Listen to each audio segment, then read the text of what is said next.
Hello and welcome to today's video. Today we're going over the final game of my tournament that I played on Monday, 3 days ago. And we're against Perry, a regular on this channel. I think I've played him in every tournament I've posted to YouTube, so that's interesting. I've also beaten him every time I played him, which is also interesting. But he's a very strong player. I mean, his floor is 1700. That's why he's consistently at 1700 right now. He's just having a bit of an off time, I guess, because I mean his peak is in the 1900s. That's how you have a floor of 1700, which is a really good rating. So my opponent is good, just a bit unfortunate recently. But yeah, I had black, and I'm just gonna go into this game saying I was tilted. I was very tilted, and you'll see why in a second. But if you want to know why I'm tilted, go watch yesterday's video. I thought my thumbnail was quite hilarious, and it's a good video in general. So yeah, just go watch that, see why I'm tilted, and this is the reason why I'm saying that. I played the England Gambit in an over-the-board tournament.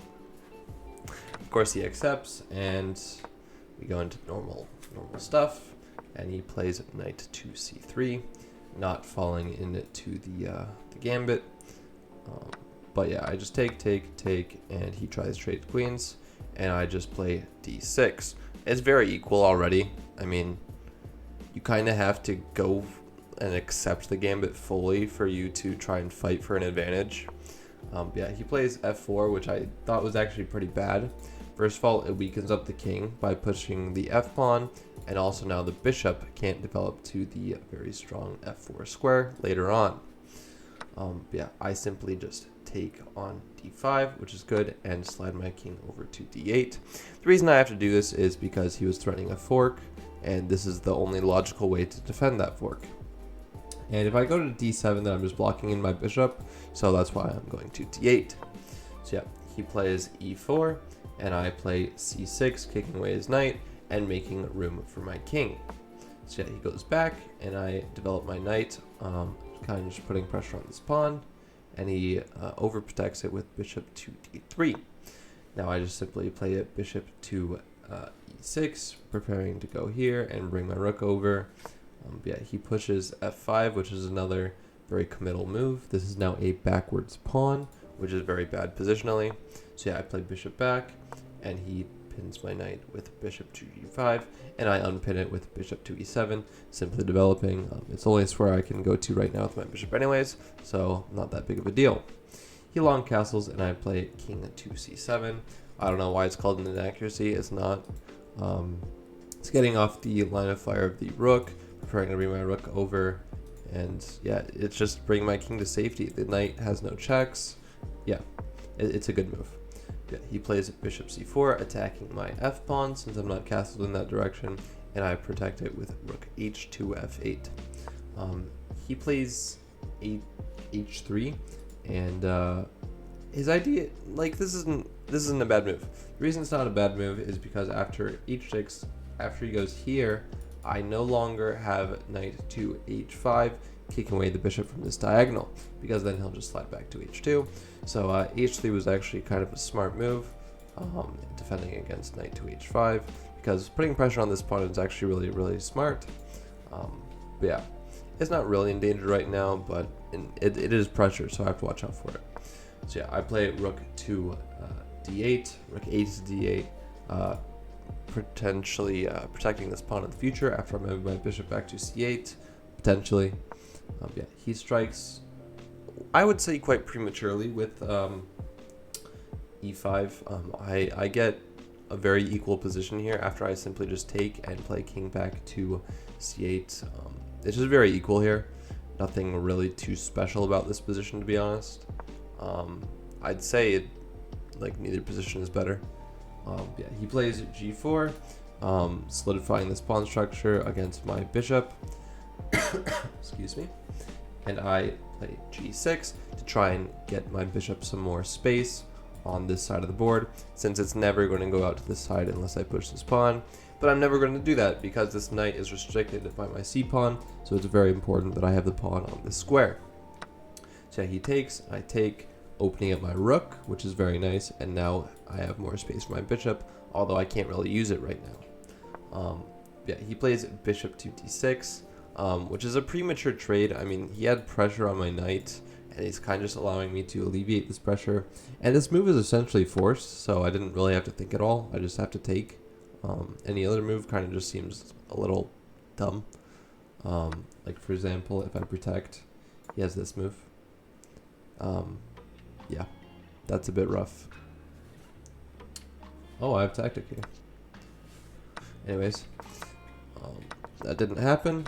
I just kept it simple, and played king up to c7, hitting his rook, and also gaining more space for my bishop to retreat if it needs to. So he plays rook back to d2, maybe preparing to double up in the future, and I play a very accurate h5. Again, it's trying to make space for my bishop. That's basically what led me to find these moves. This bishop needs to activate, and the only way to do that is to break up this pawn chain. So my plans aren't actually that complicated. I just want to make more space for my bishop. Very simple. And I take with my knight to open up my bishop, and also to put more support on the f5 square for my bishop. So now my bishop has plenty of space. My plan is essentially completed, and now I have a slight advantage. Like, this is a pretty clear advantage for black now. My bishops are, my rooks are on open files. My bishop has space to move out to an active square. My knight can jump in very easily, and my rook is just very strong on the f file. He plays bishop back, trying to hit the pawn, and I simply play bishop to f5, anchoring my bishop onto the square. So after takes, I take on d2 first, and then I take with my rook, keeping the open f file. Now at this point, I have about 15 minutes on my clock, and my opponent has about 3. Yeah, I was tilted. I was playing fast, but I was also playing well, which is actually not very common. Like, if you're tilted, you're generally not playing well, but I guess this is an exception. And I basically have one tactic in this position. Anywhere he moves his knight, that's logical. Not there. But anywhere that he moves his knight, that's logical. I can pin it after his king moves or whatever. I just take it. And you'll see that it ends the game. For example, if he moves his knight right now, I can take it. Pause the video and see if you can find why. But yeah, he moves his king, and I play b5, trying to prod at this knight to make him blunder. He tries to defend it, but I push with a5. And in this position, my opponent moved his knight to e4. A blunder caused by low time. And pause the video for a second if you want to find this tactic. Rook takes e4, brilliancy. Okay, he resigned after I played this. He's very low on time. I still have like 10 minutes on my clock. But yeah, I'm going to show the tactic now. If king takes, I just have a very simple fork, and I win the game. Of course, he has like king back, and my knight's kind of trapped, but I'm still winning because I'm fast on the other side of the board. And he can't push this pawn in time because this pawn covers the h file for at least a little bit. So it's very nice. I can basically just go up and do whatever while he tries to get my knight. But yeah, very good game. I was tilted, but I actually did play very well, and the accuracies very strongly reflect that. My opponent had an accuracy of 90.6, and he lost. I mean, that's a big step for me. But I had an accuracy of 96.8. Almost a perfect game. I mean, if it didn't give an inaccuracy for king to c7, I probably would have like 98% accuracy. Why is this an inaccuracy? I could never know. Computers are strange. But yeah. Anyways, I had an estimated rating, or my opponent had an estimated rating of 2200. Pretty good. And I had an estimated rating of 2550, which is very good. basically Grandmaster level, but of course I could always play better. But yeah, that does it for today's video. Don't forget to leave a comment down below, like and subscribe, and I will see you in tomorrow's video.